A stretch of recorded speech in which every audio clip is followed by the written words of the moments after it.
अस्सलामुअलैकुम। आज हम हाजिर हुए हैं क्लास 6 के एक्सरसाइज 1.3 के साथ। आज जो हमारा पहला क्वेश्चन है, which of the following set is the empty set. मंदरजिल में से कौन सा सेट खाली सेट है। अब हमने देखना है कि जिस सेट में कोई भी एलिमेंट्स ना हो, कोई भी एलिमेंट ना हो, उसको हम एम्प्टी सेट कहेंगे। तो उसमें पहला पार्ट है the set of whole number less than 1। तो होल नंबर लेस देन 1। अब आपको पहले ये क्लियर होनी चाहिए कि होल नंबर क्या होता है। होल नंबर एक ऐसे नंबर को हम कहते हैं जिसको हम रिप्रेजेंट करते हैं कैपिटल से W से और ये शुरुआत तो इसकी होती हैं 0 1 2 3 4। अब 1 से लेस होल नंबर वो 0 तो हो सकता है, तो इस वजह से इसको हम कह सकते हैं कि ये एम्प्टी सेट नहीं है। क्या लिखेंगे? Not empty set. क्या लिखेंगे इसके साथ? Not empty set. ये हमारे साथ एम्प्टी सेट नहीं है। दूसरा है the set of English alphabets between U and V। अगर हम अल्फाबेट्स पढ़ते हैं U V W, U के बाद V ही डायरेक्ट आते हैं, तो U और V के दरमियान कोई भी अल्फाबेट्स नहीं है, तो इसलिए इसको हम कहें कि ये क्या है? एम्प्टी सेट है। ये क्या है? Empty set. ये एम्प्टी है। नेक्स्ट है the set of vowels other than A and U, A and O। Set of vowels A और O के अलावा और कोई वॉवल्स, टोटल हमें मालूम है कि 5 वॉवल है, तो A और O के अलावा E I U ये हमारे साथ हैं, तो इसलिए इसको हम कहेंगे कि ये क्या है? Not empty set. ये हमारे साथ एम्प्टी सेट नहीं है। नॉट एम्प्टी यानी ये एम्प्टी नहीं है। इसके मजीद 2-3 पार्ट्स आपके लिए हमने छोड़े हैं, उस पर आपको ट्राई कर लें। नेक्स्ट है separate the finite and infinite from the following. मंदरजिल में से महदूद और लामहदूद सेट को अलग अलग कर लें। फाइनाइट क्या होता है? फाइनाइट सेट एक ऐसे सेट को हम कहते हैं जिसमें आप एलिमेंट्स गिन सकते हैं, और इनफाइनाइट सेट एक ऐसा सेट होता है जिसमें आप एलिमेंट्स की तादाद को नहीं गिन सकते, यानी लामहदूद होते हैं। तो पहला पार्ट है हमारे साथ लेटर ऑफ द वर्ड हला गुला। अब ये हमारे साथ हला गुला जो एक वर्ड है, इसके जो हमारे साथ लेटर्स हैं इसको हम गिन सकते हैं। जब इसको हम गिन सकते हैं तो इस वजह से इसको हम कहेंगे कि ये क्या है? फाइनाइट सेट है। ये हमारे साथ हुआ फाइनाइट सेट।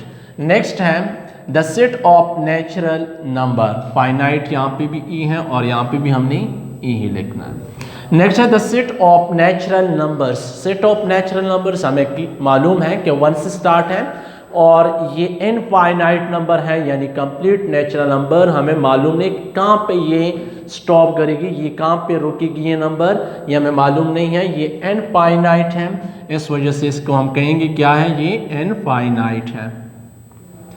अगर आप किसी को कह देते हैं कि सेट ऑफ नेचुरल नंबर, आप ये तो कह सकते हैं कि 1 से स्टार्ट है, 1 2 3, आप उसको कहें कि लास्ट नंबर कौन सा है, तो कोई भी आपको नहीं बता सकता। नेक्स्ट है number of days in a year. एक साल में महीनों की तादाद, महीनों के नाम, तो हमें क्लियर है कि 12 महीने हैं एक साल में, तो इस वजह से इसको हम कहेंगे कि ये क्या है? फाइनाइट है। नेक्स्ट है ई 3 6 9 3 डॉट लगी हुई हैं। 3 6 9 3 डॉट जब लग जाते हैं इसका मतलब कि ये सिलसिला जारी है। कहाँ तक जारी है ये इंफॉर्मेशन हमें नहीं है, तो इसको हम कहते हैं कि इनफाइनाइट। अगर 3 डॉट लगी हुई हो लेकिन लास्ट में नंबर आपको दिया गया हो, फिर ये फाइनाइट होता है। बाज़ औक़ात इस तरह भी होता है कि इस साइड पे आपको, राइट साइड पे तो आपको नंबर दिए जाते हैं, लेकिन लेफ्ट साइड पे डॉट डॉट लग जाती हैं, तो वो भी इनफाइनाइट में आते हैं। अगर दरमियान में स्टार्टिंग नंबर भी मौजूद हो, लास्ट नंबर भी मौजूद हो, लेकिन दरमियान में आपके साथ डॉट लगे हुए हों, तो इसको हम कहेंगे फाइनाइट। अगर लास्ट नंबर या फर्स्ट नंबर हमें मालूम ना हो, इसको हम कहेंगे इनफाइनाइट। तो इस वजह से इसको हम कहते हैं इनफाइनाइट सेट। ये हुआ इनफाइनाइट। नेक्स्ट है find that the following pair. Question number 3 है find that the following pair of set are equivalent are non equivalent. एक होता है इक्विवेलेंट, एक होता है इक्वल, दोनों में डिफरेंस है। इक्वल क्या होता है और इक्विवेलेंट क्या होता है, क्या डिफरेंस है इसमें? इक्वल होता है एग्जैक्ट वही एलिमेंट्स, यानी एक सेट में अगर हम लिखते हैं 1 2 3 तो दूसरे सेट में 1 2 3 आने चाहिए। हाँ, ये हो सकता है कि दूसरे सेट में एक में 1 2 3 तरतीब से लेके गए हो, दूसरे सेट में वो लेके गए हो 3 2 1, तरतीब चेंज हो लेकिन नंबर वही हो, तो वो इक्वल में आता है। अगर एक सेट में ए बी सी हैं, 3 एलिमेंट्स हैं और दूसरे में 1 2 3 हैं, तादाद इक्वल है लेकिन एलिमेंट्स इक्वल नहीं है, तो उसको हम इक्वल कहेंगे। तादाद के लिहाज से अगर इक्वल हो लेकिन एलिमेंट्स वो ना हो तो उसको हम कहेंगे कि ये इक्विवेलेंट है। अगर तादाद भी इक्वल हो और एलिमेंट्स भी वही हो तो उसको हम इक्वल कहेंगे। तो यहाँ पे हम देखते हैं फर्स्ट पार्ट है a is equal to 1 2, b is equal to 1 2 3। अगर हम इसको देखते हैं ये क्या है, नॉन इक्विवेलेंट है। क्यों? क्योंकि इसमें 2 एलिमेंट है और इसमें 3 एलिमेंट है, तो इसको हम कहेंगे non equal, non equivalent.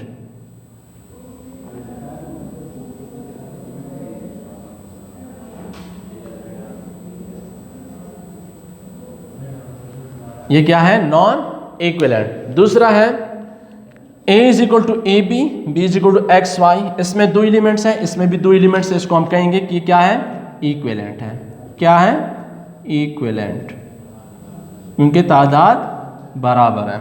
Next है the set of 4 natural number, और ये हमारे साथ है सेट ऑफ 3 वेल्ड एनिमल्स। यहाँ पे 4 नेचुरल नंबर, कोई सी भी 4, तादाद 4 हो गई, और यहाँ पे कहते हैं कि 3 जंगली जानवर। अब 3 यहाँ पे 3, यहाँ पे 4, तादाद इक्वल नहीं है, तो इस वजह से हम इसको कहेंगे नॉन इक्विवेलेंट।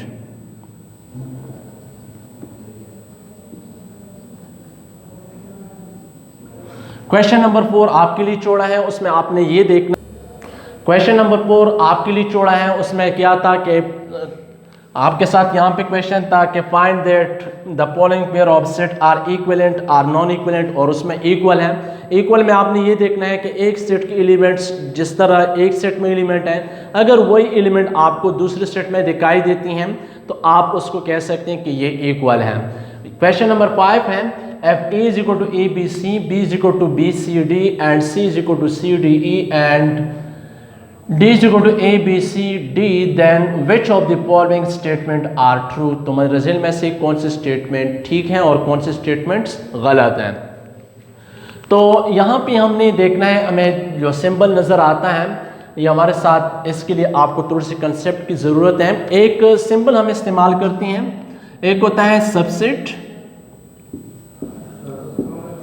एक होता है सुपरसेट, एक होता है प्रॉपर सबसेट,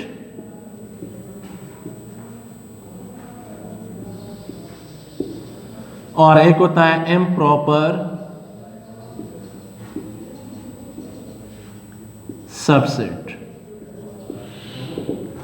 अब इन चारों को हमने क्लियर करना है। सबसेट क्या होता है?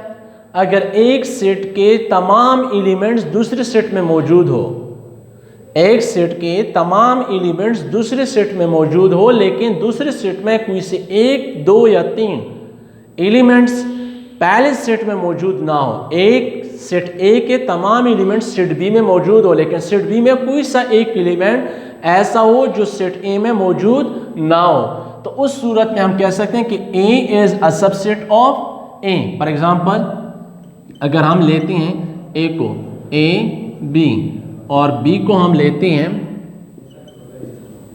A B C.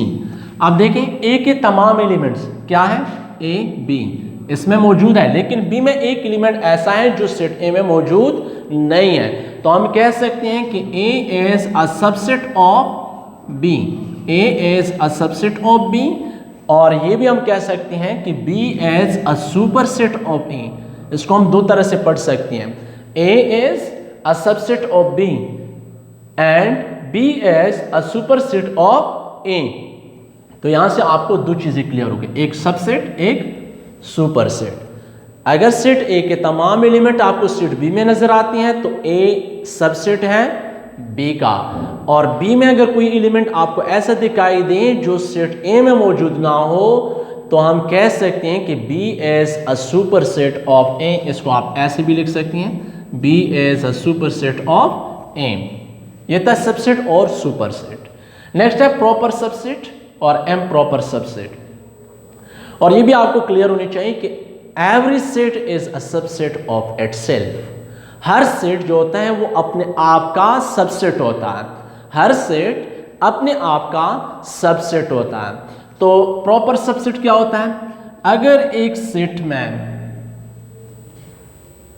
एक सेट के तमाम एलिमेंट्स सेट बी में मौजूद हो, एक सेट के तमाम एलिमेंट्स सेट बी में मौजूद हो, लेकिन सेट बी में कोई सा एक एलिमेंट ऐसा होना चाहिए जो सेट ए में मौजूद ना हो, तो ऐसे सेट को हम कहेंगे कि ये क्या है?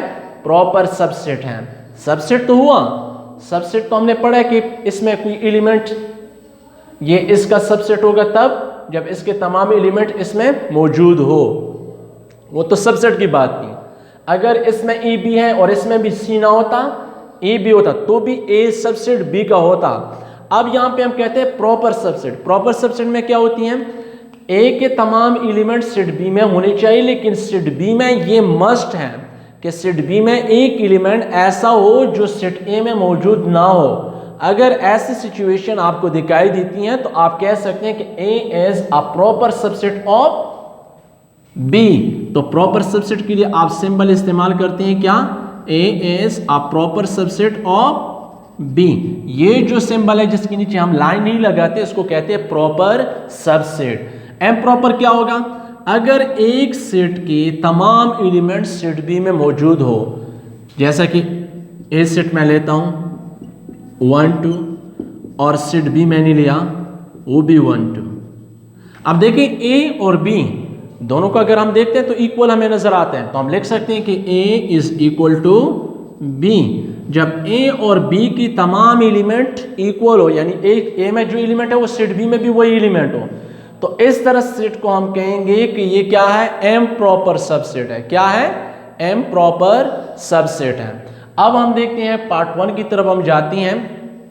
फर्स्ट पार्ट है A as a proper subset. देखिए यहां पे मैंने सिंबल इस्तेमाल किया था proper subset. A as a proper subset of B. अब प्रॉपर सबसेट के लिए क्या था कि ए के तमाम एलिमेंट सेट बी में होने चाहिए, लेकिन सेट बी में कोई सा एक एलिमेंट ऐसा होना चाहिए जो सेट ए में मौजूद ना हो। तो अब हम देखेंगे ए में क्या है? ए बी सी, और बी में क्या है? बी सी डी। तो ये तो इसका प्रॉपर सबसेट नहीं है क्योंकि उसमें ए मौजूद नहीं है, तो इसको हम कहेंगे कि ये क्या है? फॉल्स है। क्या है? फॉल्स है। B as a proper subset of D, इसको आप पढ़ेंगे प्रॉपर सबसेट। बी की तमाम एलिमेंट सेट डी में आपको नजर आती हैं, बी सी डी, बी सी डी, और हाँ सेट डी में एक एलिमेंट ऐसा है जो बी में मौजूद नहीं है, तो इस वजह से इसको हम कह सकते हैं कि ये क्या है? ट्रू है। C is a proper subset of D. C की तमाम एलिमेंट देखिए उसको आपको डी में नजर आती हैं, सी डी, लेकिन सी में ई भी था जो कि वो डी में हमें नजर नहीं आता। जब सी के तमाम एलिमेंट डी में मौजूद नहीं है तो इस वजह से इसको हम कह सकते हैं कि क्या है? ये फॉल्स है। A is a proper subset of D. A B C, D में ए बी सी तीनों मौजूद है, एक एलिमेंट इसमें इजाफी भी है, तो इस वजह से इसको हम कह सकते हैं कि क्या है? ट्रू है। B is a proper subset of सी।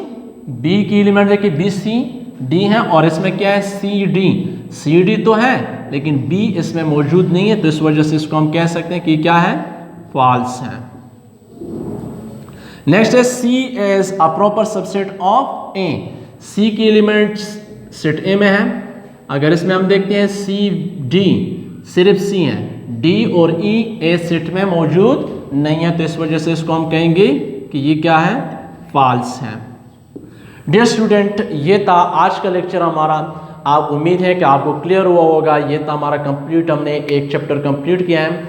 अगर आपको ये पसंद आया हो तो आपने वीडियो को लाइक करना है, शेयर करना है, और बच्चों के साथ इसको शेयर करें ताकि ज़्यादा से ज़्यादा बच्चे इस लेक्चर से मुस्तफ़ीद हो सकें। अगर आपको ये वीडियो पसंद आई हो तो आपने कमेंट सेक्शन में हमने बताना है कि आज का लेक्चर आपको कैसा लगा। नेक्स्ट लेक्चर तक हमें दीजिए इजाज़त। अल्लाह निगहबान।